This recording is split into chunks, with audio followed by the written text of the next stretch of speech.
There we Okay, are. we're now live. So here we are. Welcome to Dive into World Building. I'm Juliette Wade, and today we have a fabulous guest who's here holding a great book. Her name is Nancy Hightower, and this is a collection of poetry that she has. Is it just coming out right now, or is it just out It came out in it's been October? out for a little over a month. Very cool. So you can actually go look for this thing right now. Awesome. Nancy, why don't you tell us a little bit about this book and what it means to you? Yeah, at the at Hunter College came out. This book has actually like been 10 years in the as liturgy for my church, and the basis behind it is school where we got all these Old Testament into these biblical lessons and in stories. So these are all stories, and a lot of them are told by the women. Okay, so you're cutting in and out just a little bit on your audio, and I'm wondering, so what I'm understanding is that they're poems based on biblical things, and many of them are told by women?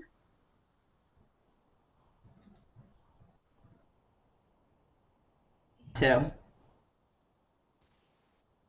Okay. Is it windy over there? Cloudy day in New York City, unfortunately. The trees. Okay. Doing something. Well, we'll just do our best. So I was actually given the opportunity to read the collection, and it's really cool. Do you write a lot of poetry?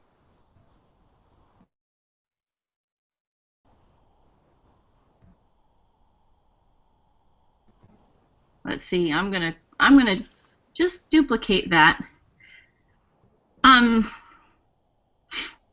Nancy, do you think maybe we could have you pop in and out to see if that would reset your connection?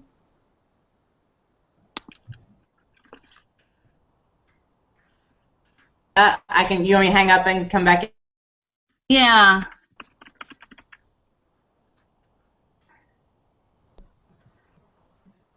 I hate to ask you to do that, but I think maybe it would help.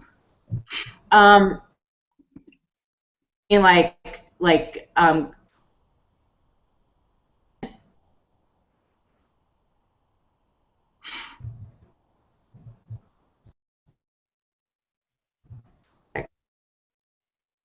I just that. Okay, well, let's see if it helps. So you said that this was a collection that had been 10 years in the making? Yes, it was 10. Started this collection in 2000. 2005? Yeah, I'm still losing your audio here in and out. Oh, okay. You want me to? Why don't we get you to go out and come back in for a second? Get me to hang up? Yeah. I'm sorry to ask you to do that, but I think For a second, I'll hang up and we'll see if that works. Okay. Mm-hmm. Oh dear. This one is going to end up on the editing board. Oh, yeah. I feel bad for Nancy, though. I know. Because this is a really cool book, and I want to talk about it. I want to be able to hear what she says. I know. It's just like catching every other word. It's terrible. Yeah, it's frustrating. Okay, so now we're going to cross some fingers. Hello? And if it helps, yeah, hello. Can you see me? Yeah. Am I better? I think you're sounding better, so let's just cross our fingers and keep going. Okay, let's do it. Yeah. I will edit out the crazy parts later, because I can do that. I have the power to do that, so it won't be like an hour with 5 minutes of you hopping in and out. All right, so right. You compiled these poems over 10 years, you had said. Mm-hmm. and you wrote them. Can you repeat what you said about the biblical background of the stories? Yeah, I grew up in the church, and so a lot of the way I learned the Old Testament was through these lessons of, you read the story of Noah, and this is the lesson. You read the story of Leah, and this is the lesson. And what I wanted to do was to revisit these stories as people with these amazing, I would say, tales to tell and feelings of loss and despair and hope. And so I went back through, and for like a year, I just went through all the different chapters and verses, and really tried to listen to the, I would say, unspoken narratives that were in there. Like Leah's story, or, again, because she was sort of sold off to Jacob, or Jael's story, of what would it be like, what kind of headspace do you have to be in to nail a man's head to the ground, if you're going to kill him. Where do you have to be in a place emotionally to where you don't order your guard to kill him, you don't take a sword, you take a giant nail. I mean, you have to get so up close and personal to like nail somebody's head to the ground. And nobody ever talks about that. Like, no, there's no Sunday school lesson that ever talked about her. There's like, okay, and I was really mad, so I nailed his head to the ground. Right, and so, yeah, I wanted to explore that of who is this woman? What sort of amazing, spaces did she have to inhabit to get to that place? And she saved Israel that day. I mean, that was the thing, is she killed the dude, and she saved the nation because of that. Yeah, just these incredibly strong women that I wanted to explore. That's very cool. Yeah. So as you go through the book, some of the poems have verses with them, and some of them don't. Was that based on your own assessment of which were the more well-known verses, or was there another decision that went into that? No, it was basically which were the more well-known. Like, most people don't even know about the woman eating her own child. And if I just put that out there, they would be like, what dark place do you come from, oh poet girl? As opposed to going, no, this is in 2 Kings, and it has to do with like Elijah's story. So it's, again, just this piece that isn't really talked about. With she, I use the verse as a trigger warning, because, of course, it's about a woman who's gang raped, and I want the verse to act as a trigger warning of, don't go here if you're not ready for that, because it's a hard poem, and I thought the reader deserved a bit of warning about that. Well, I think that's a very graceful way of doing it, to sort of say, here's the context that you're about to head into. Get ready. Right. And a natural way, too, because, again, that's... Sorry. Oh, no, go ahead. Well, I was just saying, we were talking the other day about what the purpose of appending a verse to the beginning of a story was for. So I think it's really interesting to see what you've done with it here. Right. The other one I think I have is the one for Moses. And it's because, again, it's a very, I'd say, not much talked about verse. And it is where God told him that he is not going to go into the promised land, which is just this pivotal moment of this guy who, in the story arc, you hear him, lead across the Red Sea. I mean, think about, like, on Easter, it's like the 10 Commandments is always shown, right? And there's Moses leading people across the Red Sea and doing all these great things. But no one ever talks about this moment where he strikes the rock and God goes, well, you didn't trust me, so now you can't enter into the promised land. And what sort of devastating space that would have been for Moses. And again, what emotional journey did he have to traverse, I think, in that moment.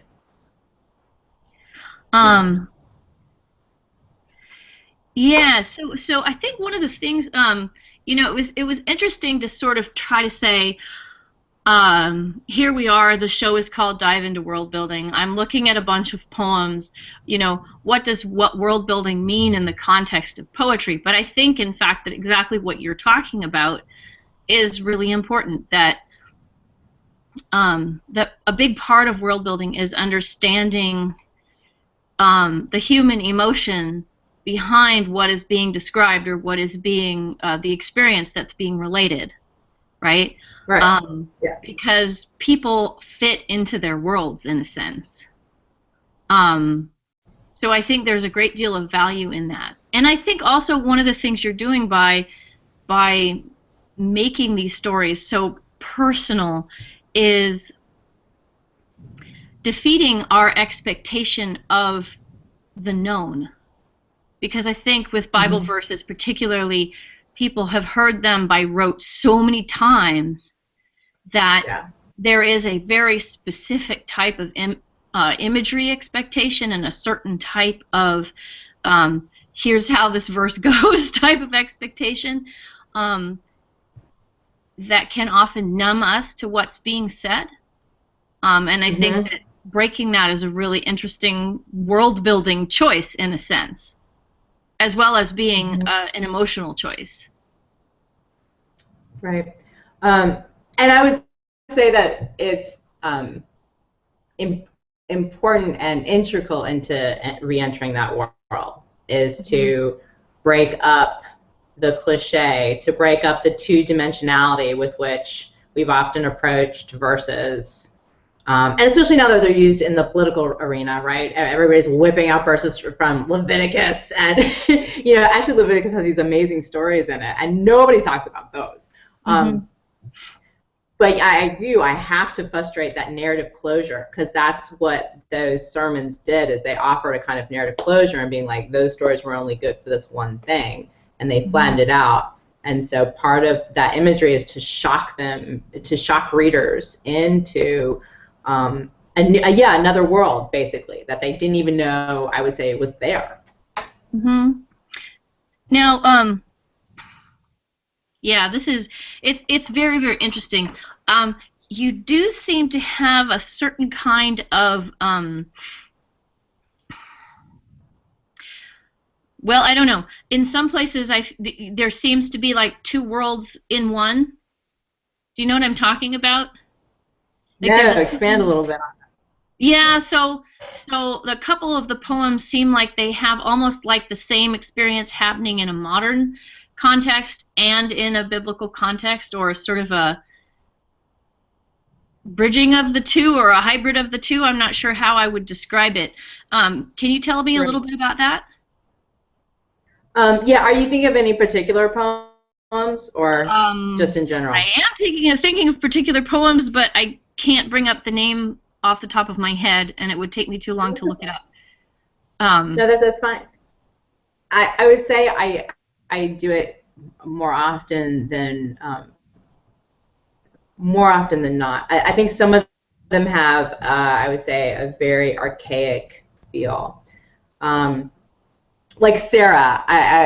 Sarah's a perfect one because it talks about, I'm this barren woman who didn't have fertility treatments, right? So I bring in the postmodern struggle of not having children, all the different ways that we try to get children. I will throw in words, yes, that tries to bridge the two.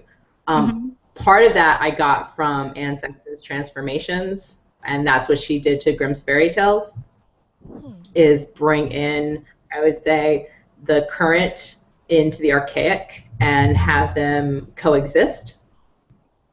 Yeah. Again, as another world building method too. So these are struggles that we go through. Do you think you could type the name of the name of that work into the chat bar so I can write it down? Yeah. And let me actually kind of throw up in the. So definitely we have Sarah. That's one. I was thinking of the fairy tale one that you just mentioned. Oh, Transformations? Yeah. Transformations. Transformations? And Sex. And that really influenced, I would say, a lot of the way I talked about certain things.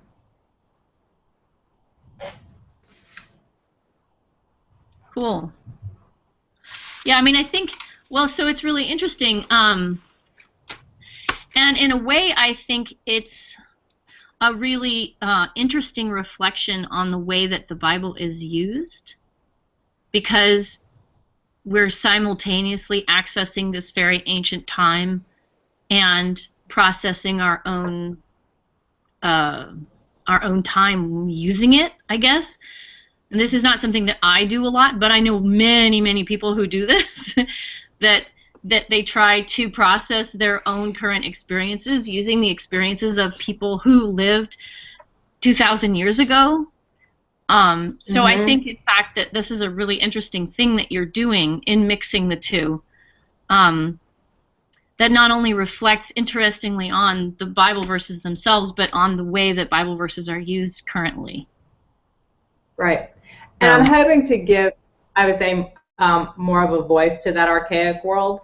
I'm hoping to not go, I don't want to make it like a war between those two rhetorics, but I would say our rereading, our current political rereading of the Bible is often very problematic. And it's because we don't give that world enough of its own weight and validity, and the rules that they were, And again, so much of it is also mythology too within those, within those worlds. A lot of the characters we're not sure actually ever existed, so you kind of have to treat them as characters as well. Yeah. At least that's the way I did, as opposed to going, yes, there was a person named Japheth. I don't know.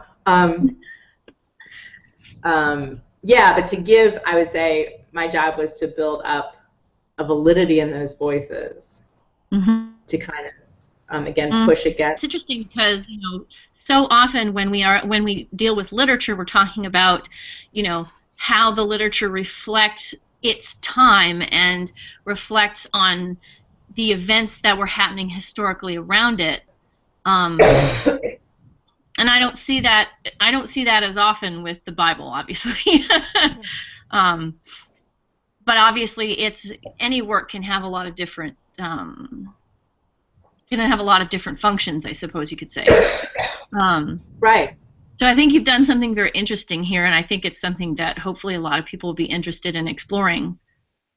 Very, very, very, very cool. So, let's see. This is not the sole content of the book, though. So the biblical stuff is not everything in there. No, no. It's a majority of it, but not the whole thing. So what would you say? When you were putting the collection together, was there a way that you decided which poems were going to go into it? Actually, yes. I have several that have been kept out, and I'm revising them. I'd say the first part is a lot about my own spiritual journey, because my father did work for Jim Bakker and Tammy Faye at PTL. Wow. And I am a believer too. I mean, part of that is I am a Christian, and how do you live? I mean, my father worked for 3 televangelists, and how do you see all of that darkness? The same thing with my mother, went through a religious kind of madness, schizophrenia. How do you survive that and build this kind of gritty faith out of that, and what does it look like? And oftentimes I think it's more full of doubt than a surety, and probably the doubt comes through, but that's probably maybe the strength of my faith. But that's what I really wanted to explore, and I would say that probably those characters that wrestled with that are the ones who I put into this collection. It wasn't the ones that, it was, Paul always dealing with the murder of Stephen, who he killed, basically. It's I would say that it represents my own spiritual journey of how do you see all these things happened in the church, and yet still try to cobble together a spiritual journey.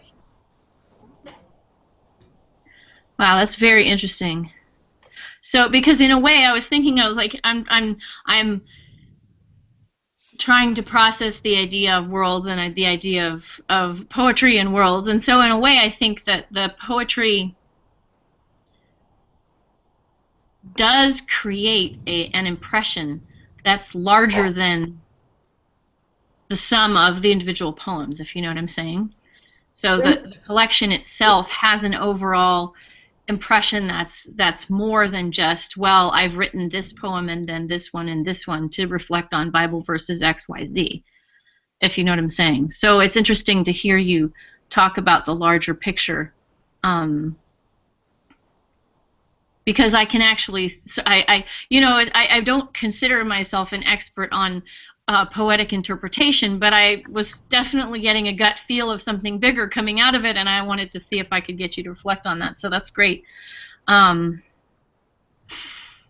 see, other thoughts. Well, I don't know. There's just yeah. So I guess what I'd like to see if I can ask you to do is do you have opinions on the use of poetic language and say, for example, the difference between writing prose fiction and poetry? Does it have a particular relationship in your mind? Yes. Because I've written a novel, and I also write short fiction, and I write poetry, and my mind has to switch back and forth depending on what I'm writing, and sometimes it's really tough. For poetry, it is image driven. It is shorter. You collapse the journey, and so I think people find poetry very strange and sometimes intimidating because they're not used to traveling such distances in a short amount of time. I mean, think how much, like in the poem Tamar, I think it's something like 10 lines, and you move across her life in 10 lines, and because of that, there's a condensation that has to happen. And that condensation feels, I would say, at times very unfamiliar. But there's a power in that, because then you get this really strange feeling. Like I think people come away reading this book feeling strange, like they've entered into a portal. I would say out of them all, poetry is actually the strongest surreal portal into other worlds, even stronger than fiction.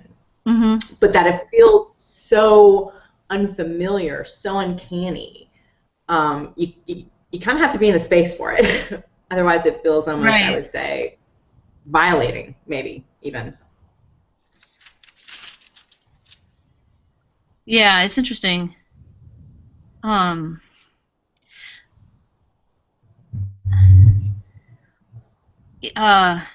so I remember I have had in my life, I have had two ways of approaching fiction. One was the approach that I took before I actually took a class called discourse analysis, and one is the approach that I had after I took the class on discourse analysis. And in fact, the one thing that I remember changing the most strikingly between the before and the after was the way that I interpreted poetry, because the discourse analysis class was specifically focusing on things like word meanings and the choice of words, and then the repetition of particular words or particular images across a text. And it was the only thing that I had ever encountered that started putting something I could actually grasp intellectually onto the gut impression that I had always had of poetry, if that makes sense. I really relate to what you say about it being image driven. Do you think of it mostly as images, or do you, is it something where you say, well, there's a word that has to go here that has particular qualities, and what might it be, or does it just sort of come from your gut? What combination of gut feel and analysis goes into your particular process? The draft is usually all intuitive driven of the story. But then again, it's not a story. So what I have to do is hammer it from a story into a poem. Mm-hmm. And again, how do I collapse those distances? I think I do it best in Tamar or in Leah, where you just travel these great distances in the matter of 4 lines. And those poems, Tamar, I wrote, I think, in 1 sitting, first draft. Leah took me 3 years to write different variations of it because I got so caught up in her story, and it wasn't until I collapsed into 4 lines that the poem actually worked. Wow. And so it's, I don't necessarily even think about whether it's image driven or not. It's more about whatever it takes to collapse the distance, whether that's an image, whether that's a verb. Mm-hmm. Yeah, and I think I especially do that in Tamar's Tale. It's probably one of the ones look at it again after this. It's my favorite because, I mean, okay, can I tell her story really quick and how Absolutely, go for it. With that. So Tamar is Judah's daughter-in-law, and the thing that's great about it is she has 2 husbands that die on her. One, it says God killed because he was wicked, and then the second one, and this is really interesting because his name is Onan, and it says he spilled his seed on the bed. And I've heard so many different sermons about how that is the sin of masturbation. Like, that's what that verse is used for, is don't masturbate, right? Because he spills his seed and God kills him. That's actually not what the verse is about at all. She basically has no husbands left. And Judah says, well, wait till my youngest son is older and you can have him. Because this was Judaic law of if your husband dies, then the brother takes up the line. So that's Judaic law of being loyal to your family. And Judah doesn't do this. And she sees that this other boy is grown, and she knows she's really screwed. So she dresses up as a prostitute and veils her face.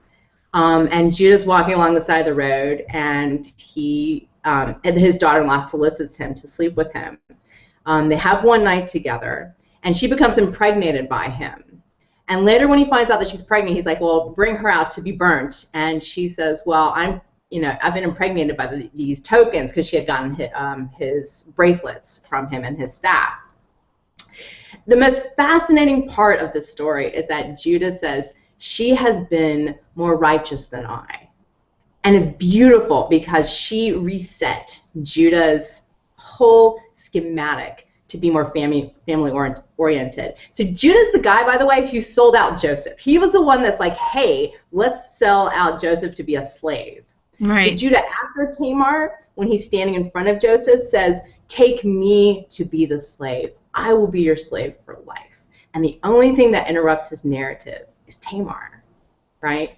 And so how do I put all that power packed into this one woman and it starts out with, I can just even read, let me just find really quick where that is, page 20. So I had to start out that line with,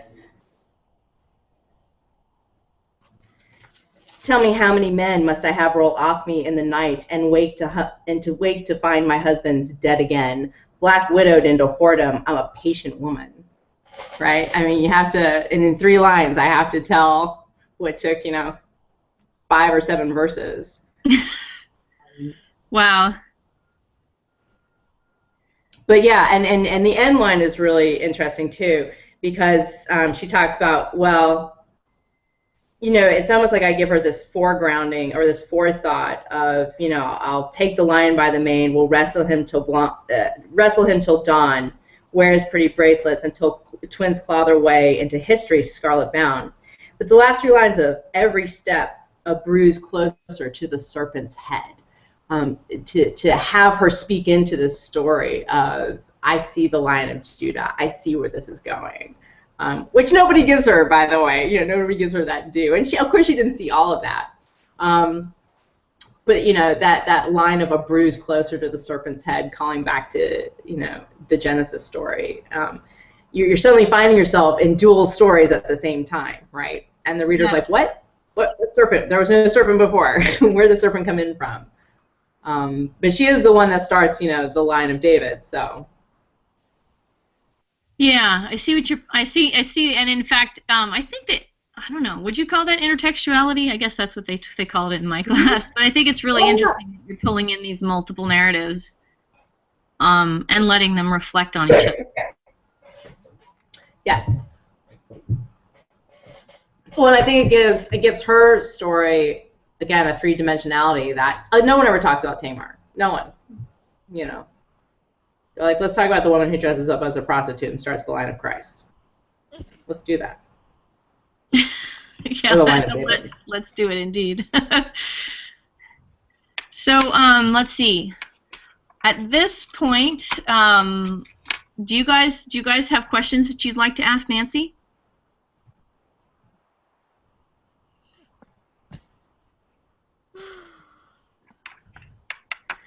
Honestly, Nancy, I wish I were more of a biblical scholar just so that I could do justice by all of the amazing things that you're doing with this material. Oh, that's fine. And I can also just talk more about it, too. I would love to hear it, actually. Okay. Yeah. Because I know that poetry, again, is intimidating. And so I would say my poetry is somewhere in between literary and genre, that it's not as abstract as other poetry is. But I guess I want to talk a little bit about, I guess the interesting question for me is I could have written these as mini stories, right? I could have had a collection of stories. Mm-hmm. And the question of why did I choose to make them into poems instead of, because I do think they would make really great stories. Like Tamar's story could be, a 10-page short story, right? Again, of her thinking, I've got to get a baby, so I'm going to dress up as a prostitute and sleep with my father-in-law because this seems like the best solution. This is the only thing I can do. Or jail of like, I got to kill a guy. I'm going to go get a tent nail and a hammer instead of just going to her guard. Because, again, she was a noble woman. She could just go, guard, slay him, right? These are spaces that can take pages to explore and backstory, right, and all these things. And so it felt like, though, I really see the book as a portal, to make this a portal into the mythology of the Bible. It needed to be shorter, that it needed to be more disarming, dislocating in a sense, that a short story would have made the reader too easy. They would have been too caught up in the story and not necessarily found themselves thrown into that world in a really sort of, I would say, shocking way that leaves them. I mean, people have said that, that the collection is, I'm trying to think of the right word, it stirs them up a lot. Yeah. Definitely. That it's a bit haunting, uncanny, it's rather dark, it's not evangelical of like, oh look, everything's so awesome. Yeah. But again, I felt like poetry could convey that more than a short story, which oftentimes I think can comfort the reader. There's something comforting about narrative in a way that poetry doesn't. And so I really did have to make those rhetorical choices of not making a book of short stories, even though that would have sold better. Trying to sell a poetry book about the Bible is really tough to, you know what I mean? To like be like, here, not only is it about the Old Testament, but it's poetry. These things are really tough to get people to be like, that's for me. That's my Christmas gift. Actually, I'd like to ask you about how you chose the title. Or let's say, assuming you chose the title, how the title got chosen for the collection. Yeah. No, I chose the title.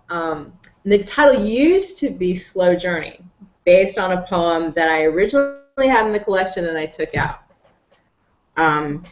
which was an interesting thing, that I didn't make it about, I didn't want the idea of the journey.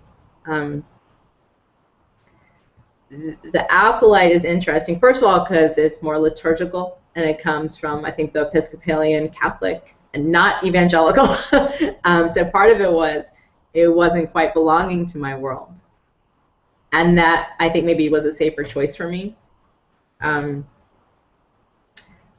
But also, I think it holds a kind of, it taps into this idea of the sacred and into these other traditions too that aren't necessarily evangelical. Again, my dad worked for 3 televangelists. That's like a lot of, I grew up in the South in the 80s.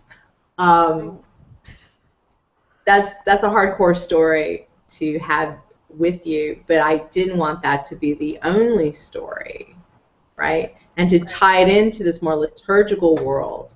That I wrote these entering into liturgy, of writing liturgy for my church, and then again shifting them. They're not liturgy anymore in this book. They're definitely more poems.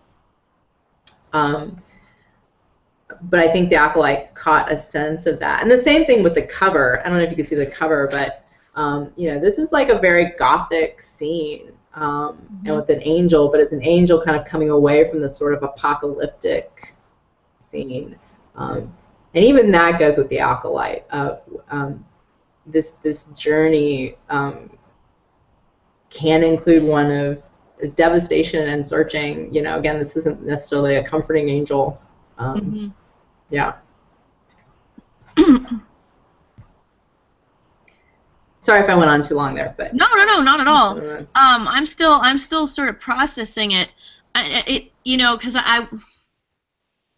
yeah, so because again, we were just talking about titles and how things get titled, and so often when you see a noun phrase like that used as a title, it somehow reflects a particular character in a story, right? But in this case, the Acolyte isn't precisely present in the text.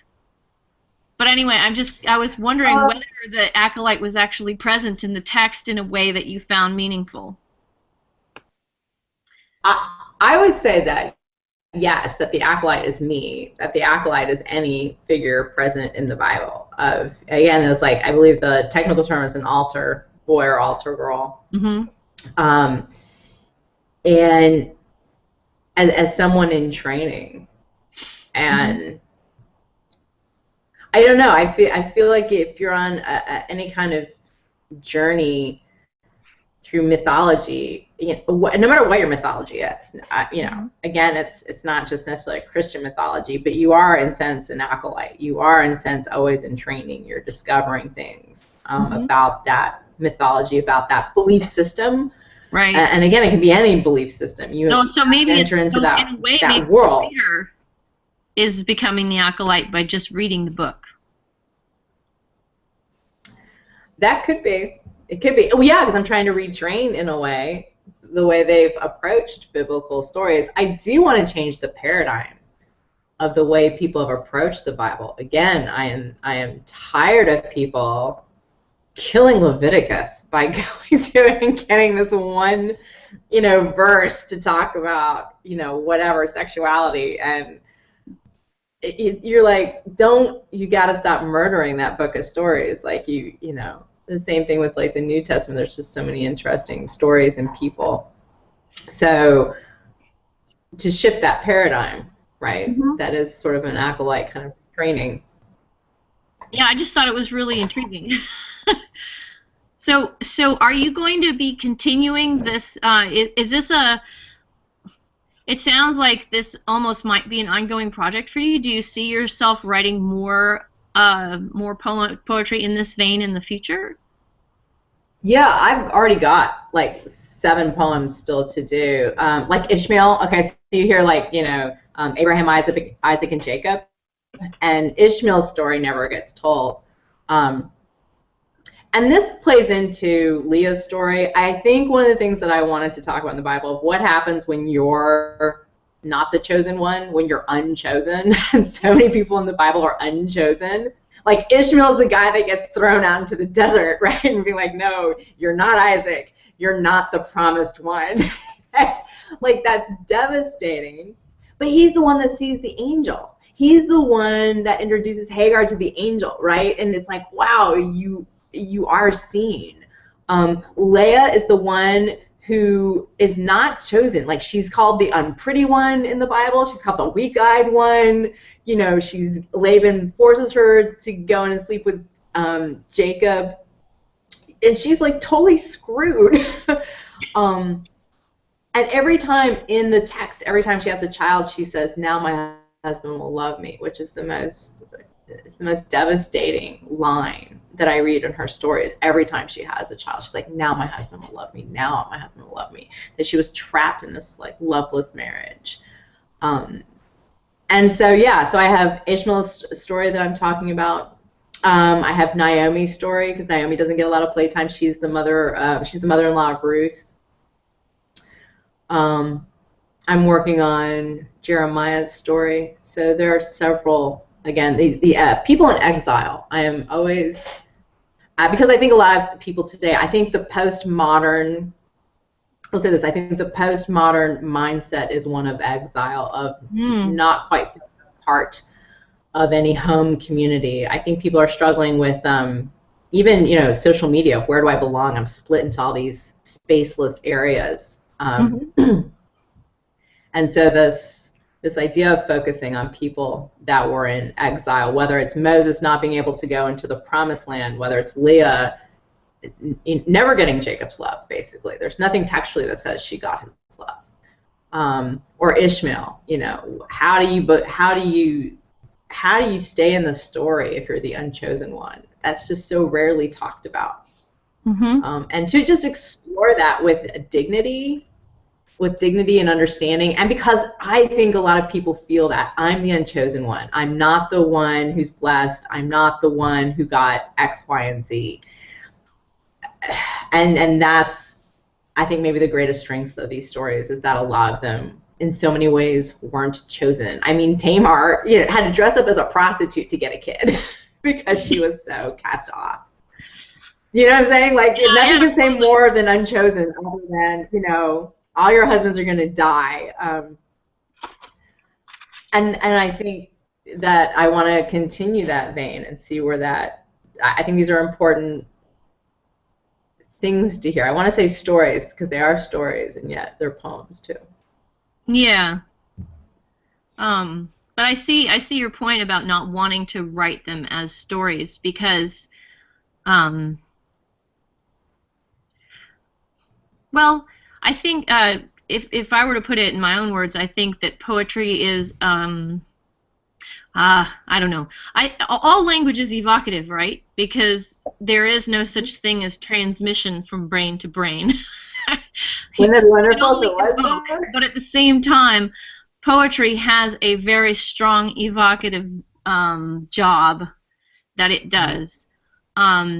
And it has also a different set of expectations that come with it in terms of backstory and explanation and reality and rationality and these various things that go on. People start asking certain kinds of questions when they're reading a story. They might not ask the same types of questions reading a poem, because the type of obligation in a poem is different. So I think it's... I'd also say that... And very provoking of questioning. Yeah. I'd also say that people come with emotional expectations of a story, whereas I think they come with intellectual expectations of a poem, that they're going to be intellectually challenged with a poem. And this book might surprise them and find out how much they are emotionally engaged. And probably in ways they're not expecting. So that we're going to see how that goes in terms of reviews. That it might intellectually challenge, but it's going to, I would say, emotionally challenge people. In a way that we would expect more from a narrative, a story. Yeah. That's an interesting observation, yeah.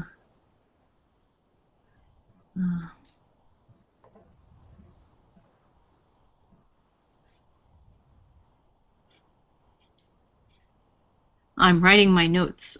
Yeah, no, yeah, it's like I say talking. I don't want to make her write more. No, it's cool. I like writing more.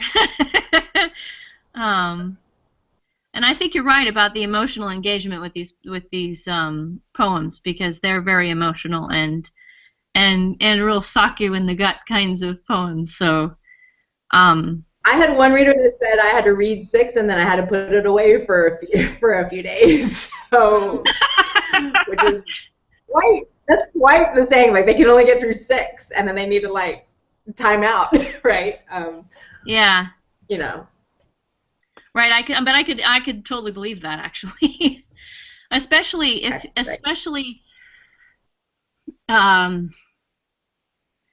especially because of the way that it cross-cuts these particular types of expectations that have been laid down by the original biblical texts, right? Because if you're somebody who is engaged a lot with the biblical texts, then the expectations associated with those texts are very strong, number one. But number two, the internal world that you've built in association with those texts is also very large and very meaningful. And so cross-cutting that is going to be something that takes a lot of processing, I would imagine. So yeah. That too, and I would also say there's something uncanny about them to where if you struggled with that's the gut punch, because just doing the cross-sectionality doesn't create the gut punch. I think there's something, well, like George R.R. Martin's able to do that with us, right? The gut punch. No matter how many times you know about the red wedding is still going to kill you. It's probably a bad analogy, but because there's something about that loss that affects us that we've somehow been through in a way. I would say that these poems are a lot too about my own darkness, maybe my own. Something within me is within each poem too, and so I think that it reaches a psychological depth that people aren't expecting, as opposed to high poetry. So high poetry can also have a psychological play, but it is, I would say, lighter. My friend Melinda Markham, who's not with us anymore, she used to write poetry. I said she was like writing close to heaven because it was so abstract, but it was so beautiful. It was, again, I would say she wrote the truest form of poetry. And there's a big spectrum, there's a giant spectrum. And so she wrote on one end of the spectrum, and I write on the other end of the spectrum. But that people might be surprised at the emotional punch. That they're like, I'm going to read a poem, and then like, okay, wasn't expecting to go there. Right? Yeah. Right. Well, I think it's there's a poem called On Eating a Child. I think it's actually, you make a very good point about the expectations, not just expectations associated with our knowledge of previous texts, but also the expectations that we come to a book with, knowing that it's going to be a book of poetry, right? That poetry itself has this big whole world of expectations that we've somehow internalized from our environment, when really it's an expressive medium that can do a whole lot more things. Yeah. Well, I'm trying to sell it, again, it's a hard sell things about poetry, while also warning them that it might give them nightmares. Like, that's the whole thing of, like, there's this poem called On Eating a Child. You might get ready for that one. And yeah, you might indeed. And it's because she thinks it's sort of like weirdly tasty. I mean, she's an odd character, because I think there has to be a certain level of dementia. She's starving. There's a drought and she's starving. There's a certain level of dementia, and so it's about this woman who's willing to kill and cook her child. So So again, to be like, it's a book of poetry, you know, and don't be scared about that, but also it might give you nightmares. You know, those two things when I'm talking to people, you know, they're either going to find that really intriguing, or they're like, I will never open up that book, like, ever. You know, it can kind of go like ever. either way. Right, you know, I mean. Well, it's definitely worth opening up, for sure.